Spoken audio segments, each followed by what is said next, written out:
Welcome to the American Slang podcast, where we will explore language and culture in different regions of the United States. Slang is a type of informal language that's typically spoken in a certain area or by a group of people. Culture is dynamic, language is dynamic, and in this podcast, we will explore the connections between them and the way new words and expressions emerge in different places in America. I'm Anne. I'm a virtual educator, and I work for the U.S. State Department's English language programs through the U.S. Embassy in Mexico City. I also teach TOEFL IBT writing and speaking intensive programs, and you can learn more about those on my website. Today, I interview Hanna, an online English teacher who is a ball full of positive energy. She specializes in teaching natural English as it is spoken in everyday life in the United States. She also speaks Spanish and has been studying Chinese for the last 1.5 years. I think you're going to love the unique expressions she teaches us today, and also we'll hear a little bit about her lifestyle in Houston, Texas.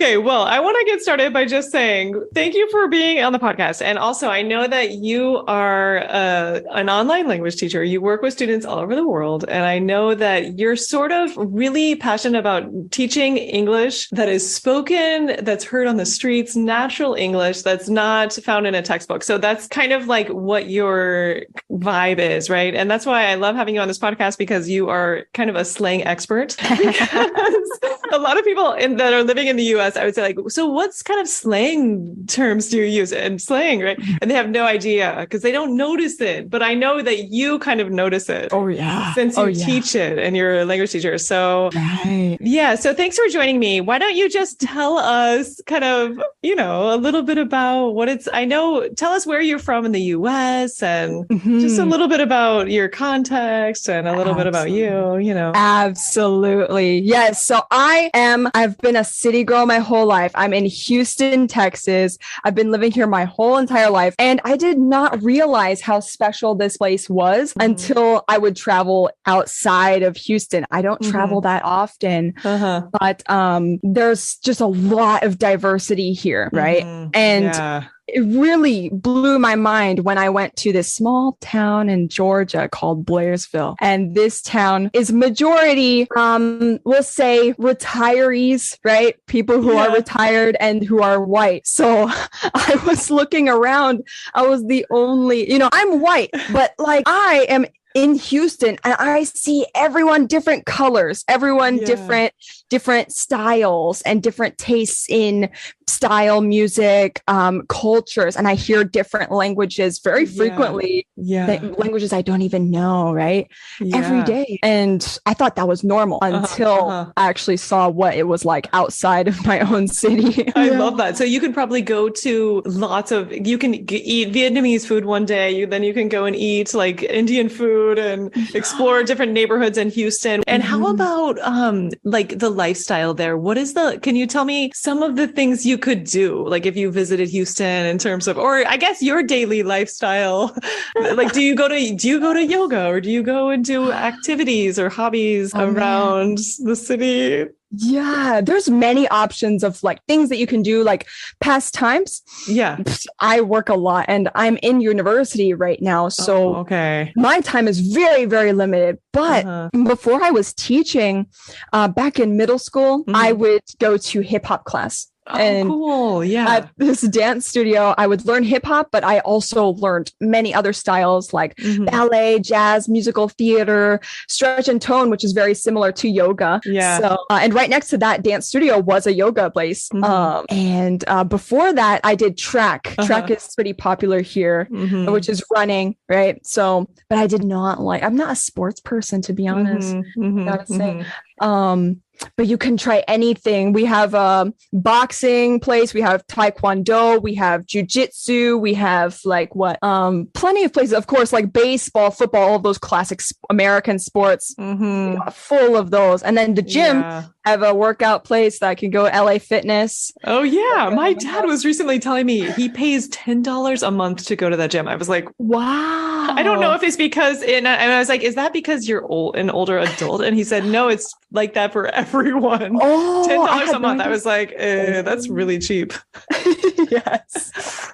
I'd love to. I wish I had the time. Really do. Yeah. But I spend most of my days at home. And if I'm not at home, I'll go to the grocery stores. I have many grocery stores near me. Everything is very accessible. Starbucks. I have like, I'll say maybe 6 Starbucks within 5 minutes driving distance. Yes. Starbucks is delicious. I love their green tea latte. So good. Yes. What do you usually get when you go there, or do you just avoid it because it's like $4 a cup of coffee?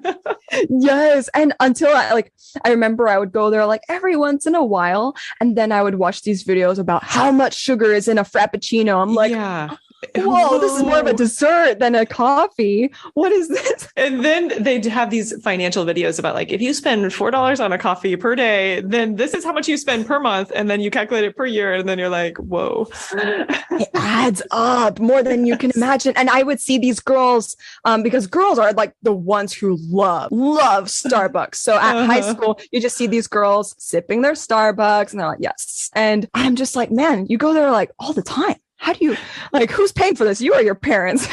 Like a lot of money right there in 1 week. Yes, definitely.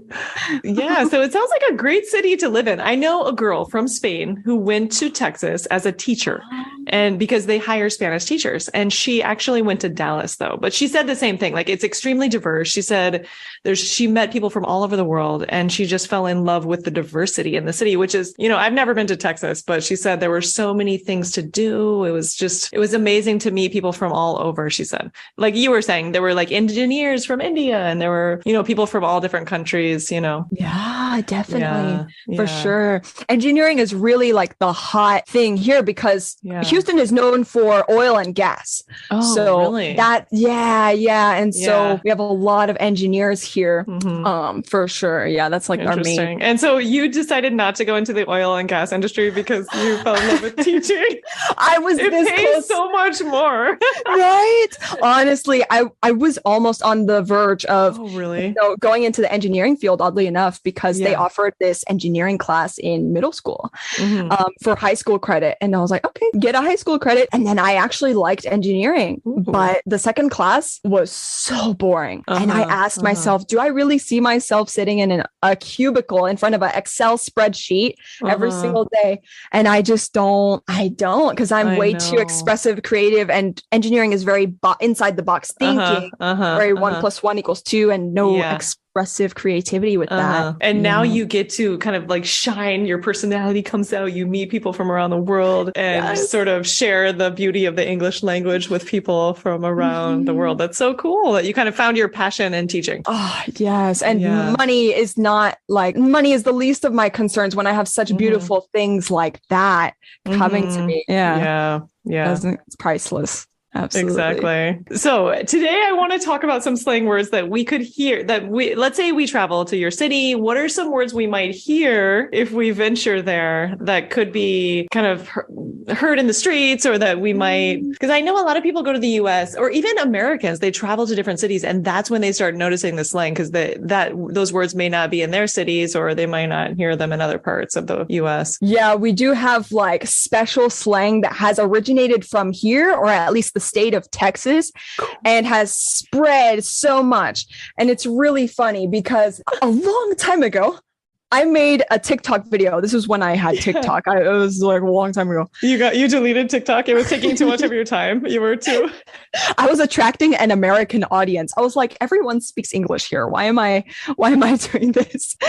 So I made this video talking about the word y'all. Now, y'all is for you plural. So anytime you're addressing a group of people or talking about, more than one person, you can say y'all instead of you guys. So I made this thing talking about, we use y'all in the southern area. I showed a map and I said, these people use y'all. But then I saw that video went super viral. Whoa. And thousands of comments like, oh, I'm in New York, I say y'all too. Oh, I'm in Michigan, I say y'all too. I'm in Seattle and I say y'all as well. And I'm like, oh my gosh, I thought it was only in the South. So you could say something like, right? It spreads. So like, I did not realize that. Because that was something I heard my grandmother say all the time in Mississippi, y'all. And it was, but now apparently it's spoken as like an alternative to you guys. Yeah, that's right. Yeah. So instead of saying, hey, you guys, how's it going? You could say, hey, y'all, how's it going? Hey, y'all. That's how we say it. What's up, y'all? And it just sounds good. And it just, it's more inclusive. I don't know. I love it. I love y'all. I feel that. Yeah. And another one we have is fixing to. Yeah. Fixing to. Yes. But you don't pronounce it like fixing to. You pronounce it fixin to. Fixing to. Yeah. I'm fixing to do this. So it would be like, I'm fixing to head to the store to pick up some groceries.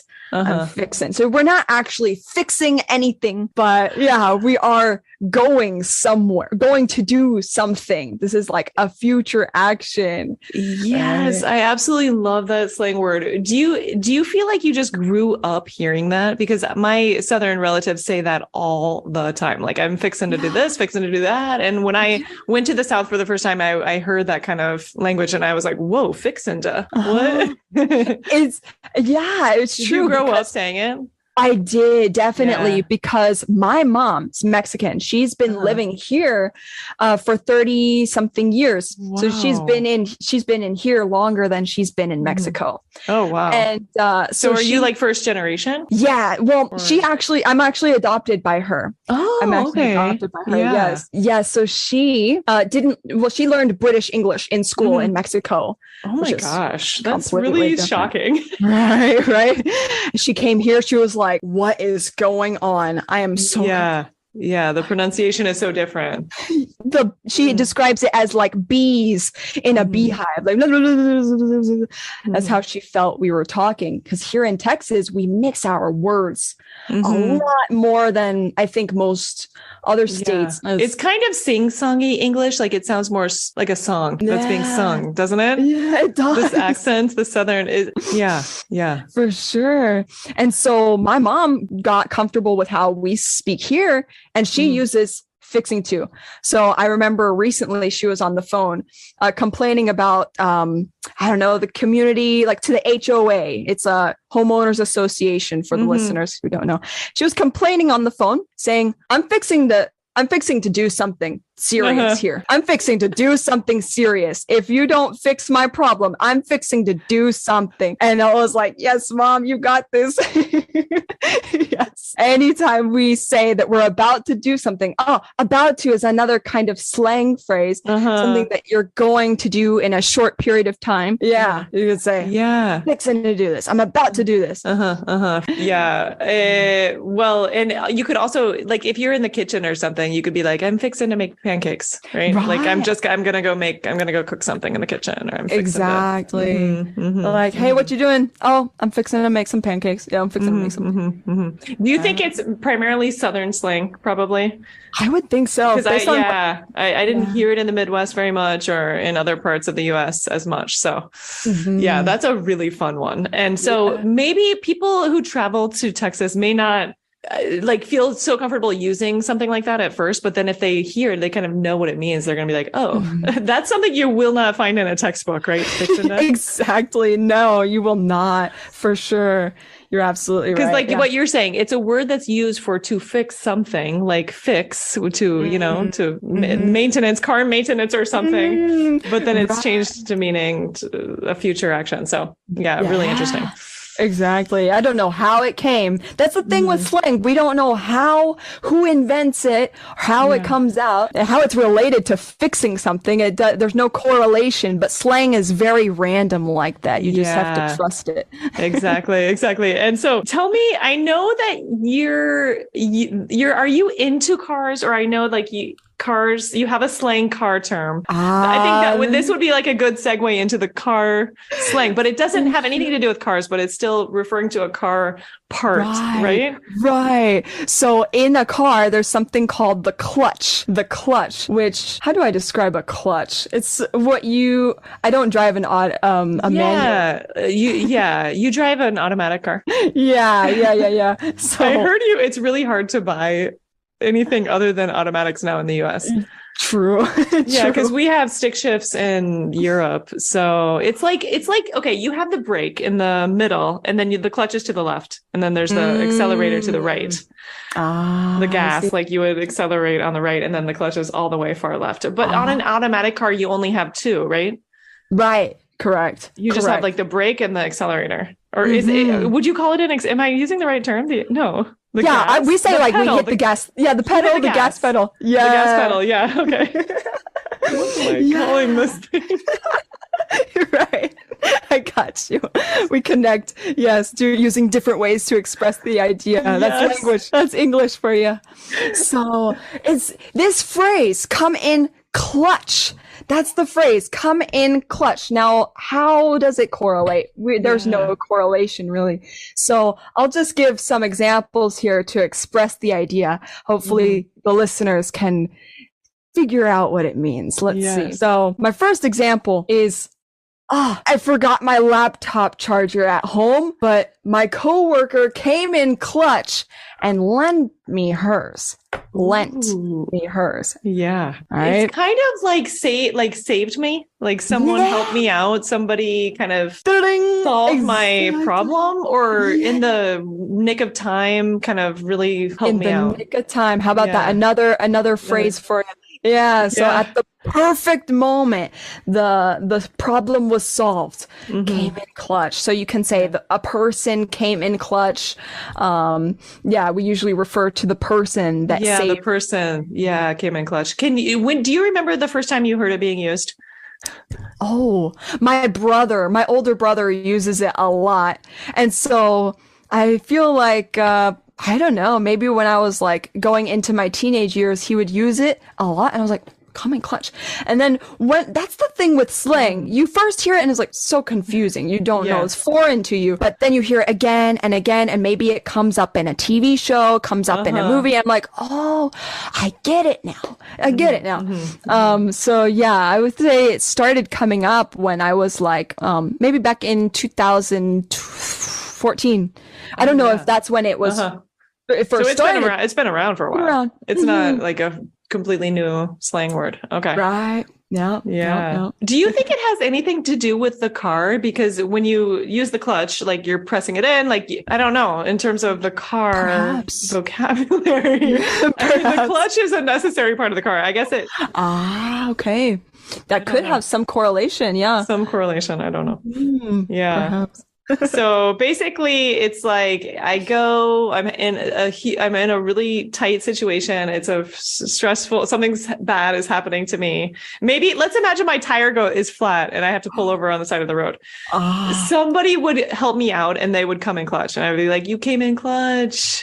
Exactly. That's the perfect moment to use that phrase. Like, you came in clutch. So I would use it like that. Like, you came in clutch, right? Exactly. Yes. Like, thank you so much. You really came in clutch at the perfect moment. I needed. Yeah. So it sounds like you mainly use it in the past tense. Like you're going to say like, you came in clutch. Yeah. Perhaps. Well, let me think. You wouldn't be like, that really comes in clutch. Something like you wouldn't. I don't usually hear it like that. Yeah, it's like past tense. Like came in clutch. Yeah. Or maybe I hope he comes in clutch. Maybe you're wishing that some perfect moment can happen. Yes. Like if you're in a bad situation, you could be like, I hope he comes in clutch. This person to come solve this for me. Yeah. Like I just called my friend. Like, hey, like I need your help. Oh, I hope he comes in clutch. Yeah. That works. That's really fun. It's something I've never heard before, but. Yeah, really cool slang. Wow, and maybe people, like I said, slang, it's really advanced. And so to use this in conversation takes a while. I think it takes a while of hearing it multiple times and then hearing how it's used, right? Before you feel comfortable using it.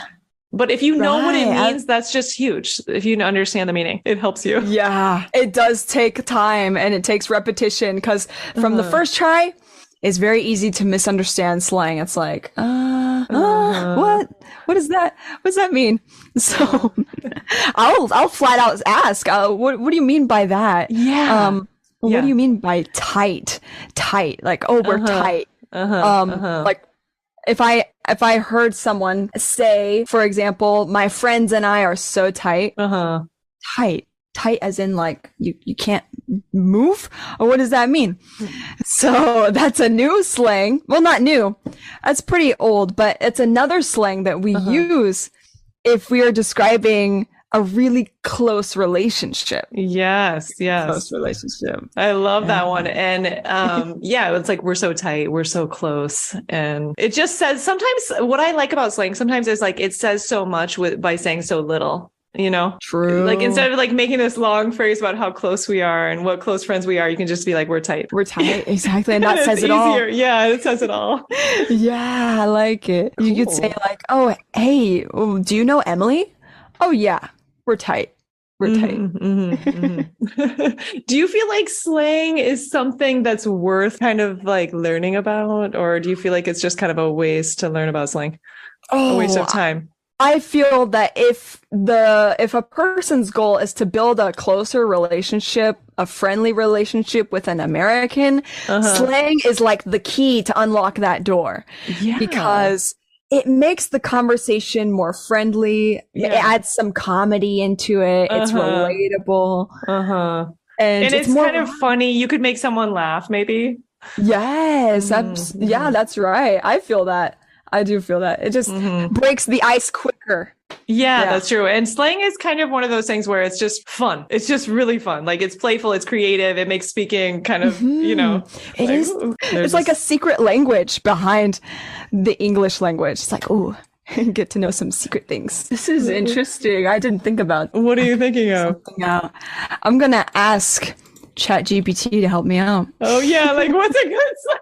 Oh yeah, this is super interesting because lately everyone's talking about Chat GTP, which is it's hard to say it. Yeah. Jesus Christ, I have to like look at it. It's GPT, right? GPT.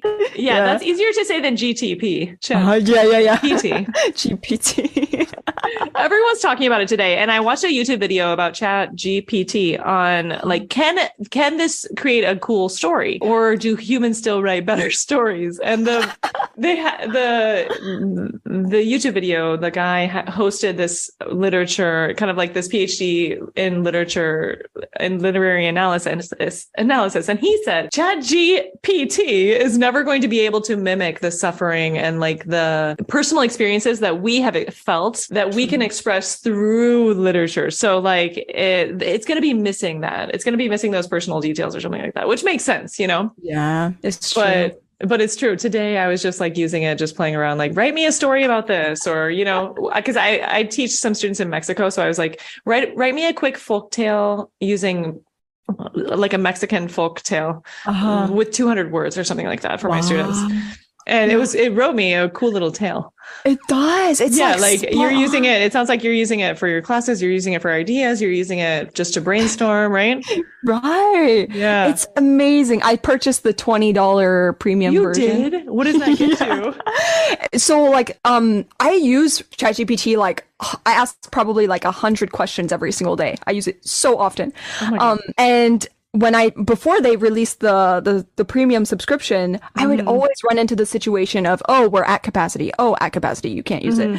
And I would get really irritated. I'm like, I need it now. Because I would use it. They only let you search a few things a day. And then the paid subscription was like unlimited searches. Yeah, that's right. That's right. So do you use it to like for your teaching, for example, would you search like conversation questions about this or? Yeah, conversation questions. I even say like we'll have like I'll make a casual dialogue between two teenagers where one of the teenagers is having some problems or whatever. I create some, or maybe generate a list of role plays or generate a list of like work situations. Like today I did like a conflict between coworkers. We did a dialogue. Really interesting. Look at the phrase. It makes preparation pretty easy and fast. Then yes, you're getting a lot of ideas. Really cool. You're like a huge fan of Chat GPT.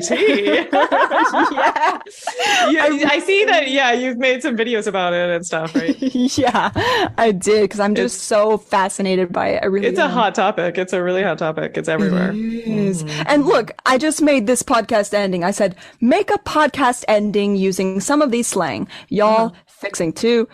about to, tight. Oh, I should have added come in clutch. Oh, Ooh. yeah. Come in clutch. Come in clutch. I'll remake it. I gotta retype it. So come in clutch. Let's see. Come in clutch. And then let's see what I want to know if it's going to be like, we're fixing to end this podcast. We're fixing to close out here. We're fixing to say goodbye to y'all. Oh my gosh, you're yeah. Yeah, you're right. Listening to this conversation right now, though. Yes. It just dictated what I said. Yes. It says, thanks for tuning in to this episode of the podcast, y'all. We hope you enjoyed our discussion on the topic. We're fixing to wrap it up now. But before we go, we wanted to remind you that if you're about to take on a new challenge, don't forget to stay tight and keep pushing yourself. And if you need a little extra help, remember that your friends and family can always come in clutch when you need them. So until next time, take care and keep on keeping on. That's sick. That is a sick podcast ending.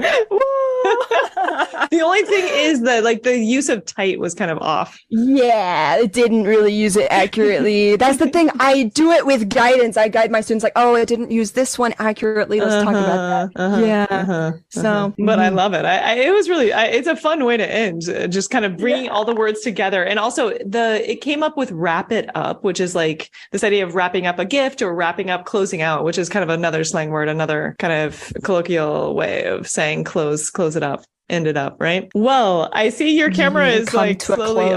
Thank you so much for doing this podcast with me. It was really fun to talk to you about Houston slang and just the culture of the city and learning some new words from you and getting to know you and meet you. And I really hope that this podcast episode connects with your audience and that your listeners also love it and that some of my students also find it interesting. We kind of want to motivate people to learn about American culture, go beyond just thinking about America as this like, McDonald's country or something like that. It goes beyond that. There's just so many more layers. There's so much more depth to American culture, right? Yes, exactly. And I really appreciate you having me on. Such an honor. So I hope the listeners have learned something and become more open-minded to America and more excited to coming to America if possible. And even if people can't necessarily travel to the US, at least they can kind of get to know this fascinating culture through podcast episodes like this and through language and through culture. I think it's really an interesting kind of connection, the way, new words are formed and all of that. Well, that was a lot of fun. I'm so glad that you listened to the Houston episode. And the next episode will probably be about slang in Louisiana, or I'm thinking of also interviewing someone from Seattle, Washington, or Maine. So if you have a preference, let me know. I would love to hear what part of the US you want to hear about. And talk to you soon. See you next time, everyone.